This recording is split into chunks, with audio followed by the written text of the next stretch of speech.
سبحان اللہ و بحمدہ سبحان اللہ العظیم و الہکم الہ واحد لا الہ الا هو الرحمن الرحیم رب یسر ولا تعسر تمم بالخیر۔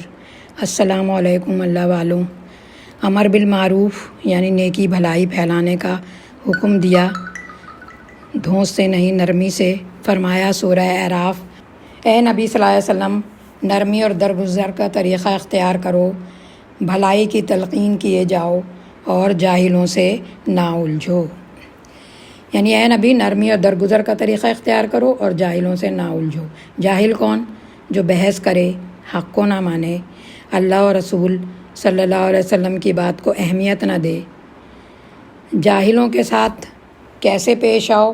سورہ فرقان کی آیت نمبر 63 کے اندر اللہ تعالیٰ ارشاد فرماتے ہیں، وَعِبَادُ الرَّحْمَنِ الَّذِينَ يَمْشُونَ عَلَى الْأَرْضِ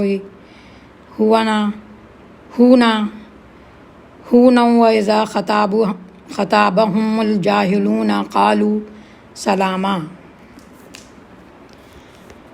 رحمان کے اصلی بندے وہ ہیں جو زمین پر نرم چال چلتے ہیں، یعنی اپنی چال سے جو ہے اپنی رفتار پہ زور جتانے کی کوشش نہیں کرتے، اکڑتے نہیں ہیں، اور جاہل ان کے منہ آئیں تو کہہ دیتے ہیں کہ تم کو سلام۔ یعنی رحمان کے اصل بندے وہ ہیں جو زمین پر نرم چال چلتے ہیں اور جاہل ان کے منہ آئیں تو کہہ دیتے ہیں تم کو سلام۔ نرم چال یعنی غرور تکبر نہیں کرتے، اپنے آپ کو بڑا نہیں سمجھتے، سلوک میں، زندگی کے تمام معاملات میں، دین کے سارے کاموں میں، خاص طور پر دین پھیلانے میں نرمی اور میانہ روی اختیار کرتے ہیں۔ جیسے حضرت موسیٰ علیہ السلام کو فرعون جیسے جب ظالم بادشاہ کے پاس بھیجا گیا تو ارشاد فرمایا سورہ طٰہٰ کی آیت نمبر 44 کے اندر، نرمی سے بات کرنا، اس سے نرمی کے ساتھ بات کرنا، شاہد کہ وہ نصیحت قبول کرے یا ڈر جائے۔ نرمی سے بات کرنا کیوں؟ شاید کہ وہ نصیحت قبول کر لے اور اس میں ڈر پیدا ہو۔ انبیاء علیہ السلام تعلیم، تربیت اور اصلاح کے لیے آئے تھے، اس وجہ سے ان کی دعوت میں شفقت، ہمدردی رہی۔ کسی نبی کے متعلق یہ بات علم میں نہیں آئی کہ اس نے دھونس جمائی ہو۔ سخت سے سخت حالات میں بھی نبیوں کا انداز نہایت نرم اور اثر والا اور ہمدردانہ رہا۔ اللہ تعالیٰ نبی کریم صلی اللہ علیہ وسلم کے اخلاق کے بارے میں یوں گواہی دیتے ہیں سورہ قلم کی آیت نمبر 4 میں، اِنَّکَ لَعَلَىٰ خُلُقٍ عَظِیمٍ، بے شک آپ اخلاق کے بڑے مرتبے پر ہیں۔ ہر قسم کے انسان، خطا کار بھی، نیک بھی، کمزور بھی، طاقتور بھی، غریب بھی، امیر بھی، مرد بھی، عورت بھی، بوڑھے بھی، جوان بھی، آپ صلی اللہ علیہ وسلم کے پاس آتے اور آپ کے ہو کر رہ جاتے، یعنی آپ صلی اللہ علیہ وسلم کی بات ماننے لگتے۔ اس کی وجہ صرف کتاب الہی کا آنا اور آپ صلی اللہ علیہ وسلم کی دعوت کا حق ہونا ہی نہ تھا، بلکہ آپ کا اخلاق سب سے اچھا اخلاق تھا۔ آپ کے اخلاق میں نرمی تھی۔ سورہ آل عمران کی آیت نمبر 159 میں اللہ تعالیٰ فرماتے ہیں، فَبِمَا رَحْمَةٍ مِّنَ اللَّهِ لِنْتَ لَهُمْ وَلَوْ كُنْتَ فَظًّا غَلِيظَ الْقَلْبِ لَانفَضُّوا مِنْ حَوْلِكَ۔ اے پیغمبر، یہ اللہ کی بڑی رحمت ہے کہ تم ان لوگوں کے لیے نرم مزاج ہو، ورنہ اگر کہیں تم سنگ دل ہوتے تو یہ سب تمہارے پاس سے ہٹ جاتے۔ یعنی یہ اللہ کی رحمت ہے کہ آپ صلی اللہ علیہ وسلم لوگوں کے لیے بہت نرم مزاج واقع ہوئے، اگر آپ سخت دل ہوتے تو کوئی حق کی بات نہ سنتا۔ پیارے نبی صلی اللہ علیہ وسلم کی زندگی سے اخلاق کی مثالیں یاد دہانی کے لیے، حضرت خدیجہ رضی اللہ عنہ 25 سال دن اور رات آپ کے ساتھ رہیں بیوی کی حیثیت سے۔ وہ کہتی ہیں کہ آپ رشتہ داروں سے حسن و سلوک کرتے، سچ بولتے، لوگوں کے کام آتے، حق کا ساتھ دیتے۔ یہ بخاری اور مسلم میں کی حدیث ہے۔ حضرت عائشہ جو حضرت خدیجہ رضی اللہ عنہ کے بعد آپ صلی اللہ علیہ وسلم کی سب سے زیادہ محبوب بیوی تھیں، یوں گواہی دیتی ہیں کہ حضور صلی اللہ علیہ وسلم کی عادت کسی کو برا کہنے کی نہ تھی۔ آپ برائی کے بدلے میں برائی نہیں کرتے بلکہ اسے معاف کر دیتے۔ آپ صلی اللہ علیہ وسلم گناہوں سے دور رہتے۔ آپ نے کبھی کسی سے اپنا بدلہ نہیں لیا، غلام، نوکر، جانور اور اپنی بیوی کو نہ مارا، اور جائز فرمائش کو بیوی کی رد نہ فرمایا۔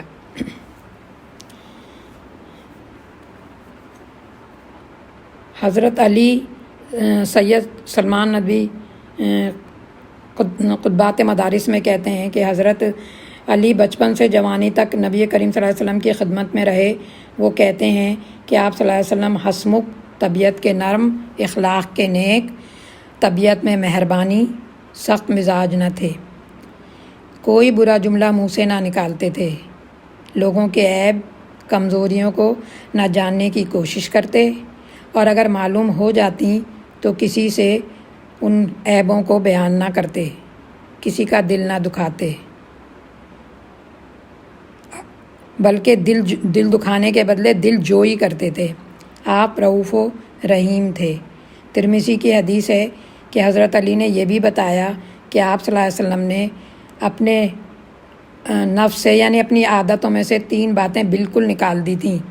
بحث نہ کرتے، بیکار بات نہ کرتے، کسی کی باتوں میں دخل اندازی نہ کرتے، کسی کو برا نہیں کہتے، کسی کے عیب نہیں بتاتے، کسی کی جاسوسی نہ کرتے۔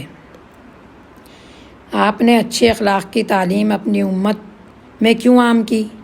اس لیے کہ امت مسلمہ کو سارے انسانوں کے لیے شہادت علی الناس، دعوت الی الخیر یعنی بھلائی کی طرف بلانا، امر بالمعروف اچھائی کا حکم دینا، نہی عن المنکر برائی سے روکنا، جہاد فی سبیل اللہ کے عظیم کام کرنے ہیں۔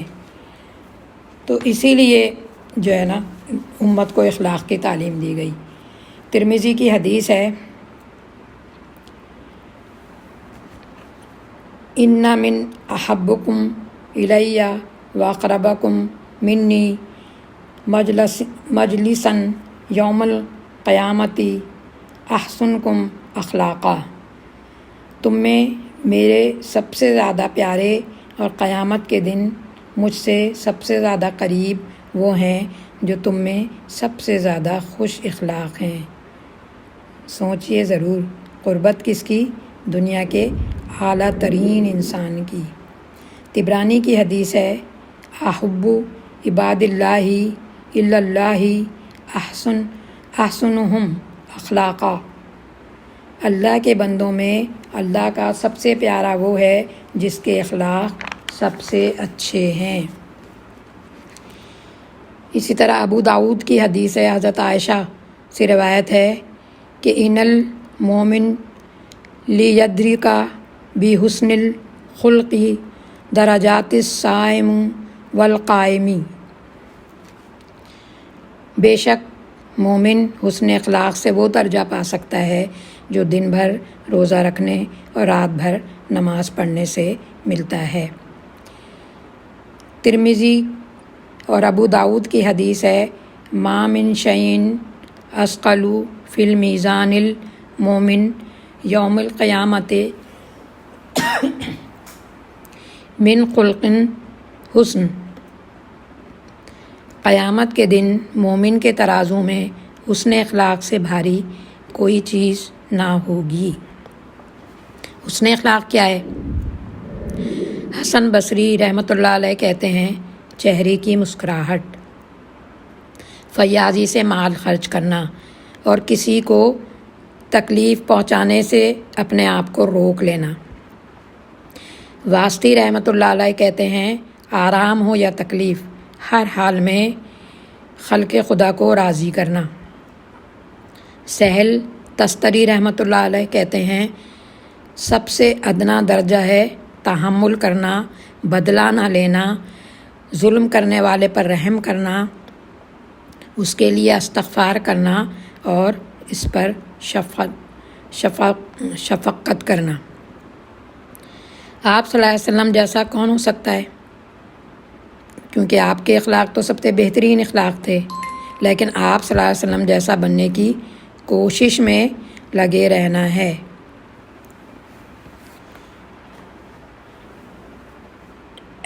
مولانا احسن اصلاحی لکھتے ہیں قرآن کی دعوت نرمی ہی سے دی جائے۔ کیوں لوگوں کو بھلائی کی طرف بلائیں؟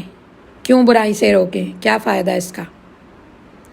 یہ کام کرنے والے، اس کا فائدہ یہ کہ یہ کام کرنے والے سب لوگوں سے بہترین لوگ ہیں۔ یہ انبیاء کی سنت ہے، بھلائی کی طرف بلانا اور برائی سے روکنا۔ یہ کام کرنے والوں کے لیے اجر اور ثواب ہے، اللہ کی رحمت ملتی ہے، آخرت میں جنت اور دنیا میں فلاح پاتے ہیں۔ یہ کام کرنا صدقہ ہے، نجات کا باعث ہے، اللہ کا حکم ہے۔ اللہ ہمیں ان میں شامل کر دے، آمین۔ یہ ذمہ داری کس نے نبھائی؟ امت مسلمہ کے یہ ذمہ داری کس نے نبھانی ہے؟ امت مسلمہ کے ہر فرد کو، مرد ہو یا عورت، اس پر یہ واجب ہے کہ بھلائی پھیلائے اور برائی کو روکے۔ کیا طریقہ ہوگا؟ کس طرح کریں؟ خالص اللہ کے لیے ہو، طریقہ سنت کے مطابق، دل میں ہمدردی ہو، قرآن اور سنت اور حدیث کا صحیح علم ہو، حکمت اور عمدہ طریقہ ہو، لوگوں کے حالات، معاملات اور ذہنی سطح کو پیش نظر رکھا جائے، یعنی جس کو بھی بتایا جا رہا ہو تو یہ دیکھ لیا جائے کہ وہ کس طرح کی ذہن رکھتے ہیں۔ اچھے اخلاق اور نرمی سے کام لیا جائے، اپنے بڑوں کو نصیحت کرتے وقت ادب، احترام کا خیال رکھا جائے، اپنے سے چھوٹوں کو نصیحت کرتے وقت پیار محبت سے کام لیا جائے۔ اس کام کو کیسے کریں؟ قرآن اور حدیث کا کورس کریں، سیکھو اور سکھاؤ۔ پہلے اپنے اخلاق بہتر کریں، اپنے اندر اچھی عادتیں ڈالیں اور اپنے اندر سے بری عادتوں کو ہٹائیں، نکالیں۔ پھر اپنے گھر والوں کو، قریبی رشتہ داروں کو، خاندان، محلہ، شہر، اپنا ملک، پھر دوسرے ملک، پھر ساری دنیا تک اچھائی کو عام کرنا ہے اور برائی کو روکنا ہے۔ یہ کام علماء بھی کریں، حکمراں بھی کریں اور انفرادی اور اجتماعی طور پر دونوں طرح کی کوشش کرنی ہے، عوام نے بھی۔ کیوں کہ تم تمام امتوں سے بہتر ہو، خیر امت ہو، سب سے زیادہ نفع لوگوں کو پہنچانے والے ہو۔ مسند احمد کی حدیث ہے، ابو لہب کی بیٹی حضرت دردہ رضی اللہ عنہ فرماتی ہیں، ایک مرتبہ کسی نے رسول صلی اللہ علیہ وسلم سے پوچھا کون سا شخص بہتر ہے؟ آپ صلی اللہ علیہ وسلم نے فرمایا سب لوگوں سے بہتر وہ شخص ہے جو سب سے زیادہ قرآن کو پڑھنے، سمجھنے اور عمل کرنے والا ہو، سب سے زیادہ نیک، سب سے زیادہ اچھا ہو، نیکیوں کا حکم دینے والا ہو سب سے زیادہ، اور سب سے زیادہ برائیوں کو روکنے والا ہو، اور سب سے زیادہ رشتہ جوڑنے والا ہو، اور قرآن کا قاری ہو۔ اللہ تعالیٰ ہمیں بھی سب سے بہتر بلکہ بہترین بنا دے، آمین یا رب العالمین۔ آج پھر ہم ایک دعا یاد کر لیتے ہیں۔ اللہم اغفر لی وارحمنی واہدنی وارزقنی۔ اللہم اغفر لی وارحمنی واہدنی وارزقنی۔ یا اللہ مجھے بخش دے، مجھ پر رحم فرمائیے، مجھے سیدھے راستے پر رکھیے اور مجھ کو رزق عطا فرمائیے۔ وآخر دعوانا الحمدللہ رب العالمین۔ ربنا تقبل منا انک انت السمیع العلیم وتب علینا انک انت التواب الرحیم۔ صلی اللہ تعالی علی خیر خلقہ محمد وآلہ واصحابہ اجمعین برحمتک یا ارحم الراحمین، آمین یا رب العالمین۔ السلام علیکم۔